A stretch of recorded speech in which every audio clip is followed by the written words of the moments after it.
Hey, it's your girl, your favorite paralegal, aka Cassandra Lynn, and welcome to Legal Doc Talk 24/7. Hey guys, so this we're gonna tap into the Georgia healthcare worker that was seen on TikTok dancing on top of her patient's head.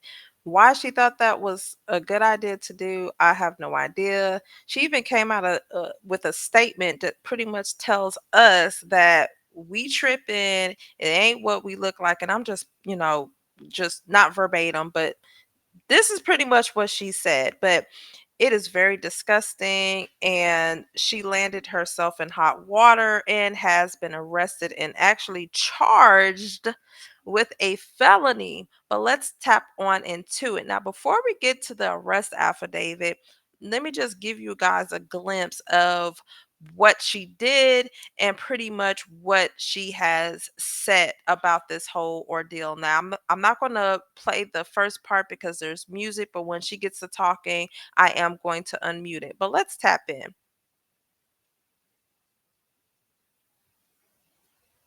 Just very disgusting. Shout out to GA Followers Official for this video. I can't. I actually can't.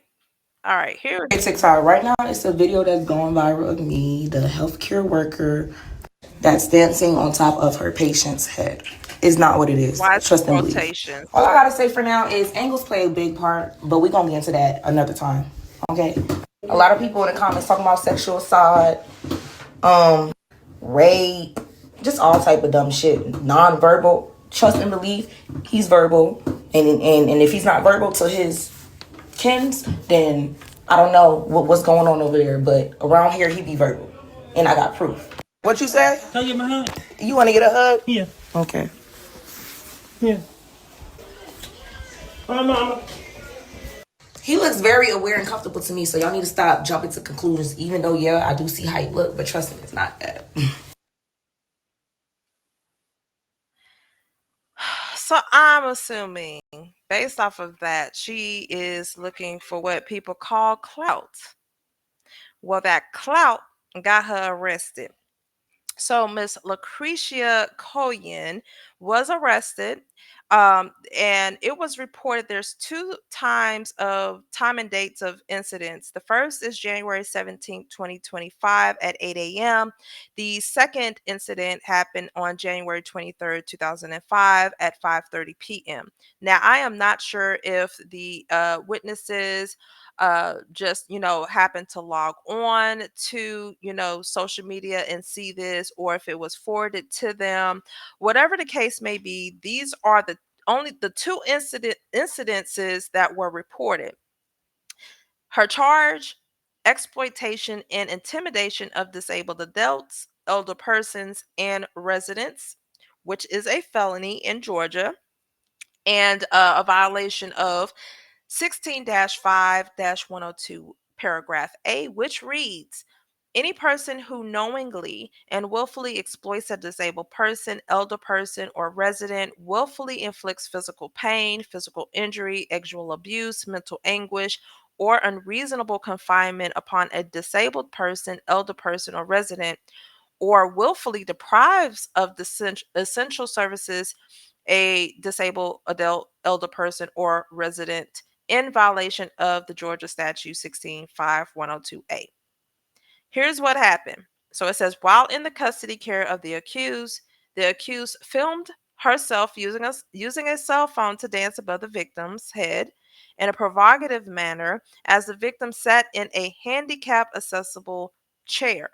The accused did not touch the victim on the head and chest in a provocative manner and began to rub her genitals on the top of the victim's head as she continued to dance.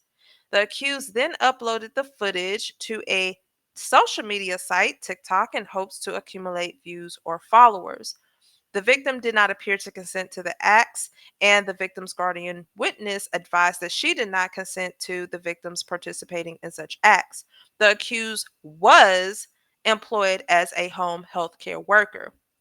Now, this is only in regards to the young man. I believe the first video that was shown, not the individual that was in the tub, but the individual that was in I guess they were in the kitchen area. This is who the complaint was filed on behalf of. So this was put in, and they pretty much said, okay, they issued an arrest warrant on her. And so this is the warrant number, and there was actually three individuals that were considered witnesses. And I bet you once it came across their feed, they called the popos. Now, she went before the judge for her initial appearance on January 29th, and obviously she was made aware of her rights. She was also made aware that if she is convicted of a felony, that it will result in a sentence of more than a year in confinement. If she is convicted of a misdemeanor, as a result, she would be sentenced up to 12 months in confinement. Now, the purpose of her the initial hearing was to determine if bond can be set as it relates to her charges, and her bond was actually set to $7,500. Okay, and she also has conditions that she has to abide by during this time. Now, her next hearing is scheduled for February 20th, and they called that a commitment hearing. And here it states that at this hearing, the hearing is held at a magistrate court to determine if probable cause, aka evidence, exists. And if that evidence does exist, will it be forwarded over to the DA's office for further prosecution? Because if that is so, they will file their complaint, and then they will continue with the litigation process. Now, if they do find that there's no evidence, then the charges against her will be dropped, but they are going to do that on February 20th. Now, the crazy thing is, I believe that they should subpoena both her cell phone as well as her social medias, cuz it's just I don't think that this is like the first time for her to even do this. She probably has all type of videos, and allegedly, okay? She probably has all types of videos in her phone, but she just decided one day to upload this on TikTok for, I don't know, I guess she wanted to go viral, as it stated in the arrest affidavit. But she also had a photo showing that he was, I don't know which victim it was, that was hugging her. But at the same excuse me, at the same time, there's a reason that that the guardian felt comfortable enough for you to watch over them, to care for them. Okay, so there's a reason that they even have a guardian. So what she it's just all messed up all around. It's sick, and it's just messed up.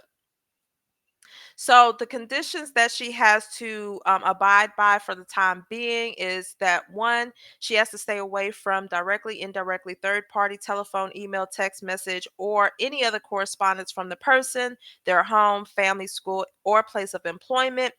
She shall not violate any local, state, or federal laws, nor shall she intimidate any potential witnesses, nor shall attempt to deter any potential witness from testifying freely, fully, and truthfully in the present case. Oh man, this is a story that I'm going to keep following because, one, I am disgusted because, baby, I just can only imagine what the guardians or any of the family members would have thought when that came across their timeline, or if it was sent to them. But y'all let me know how and what y'all think this is going to play out. Put it in the comments below, and don't forget to like, share, and subscribe. Until then, I'm out. Bye.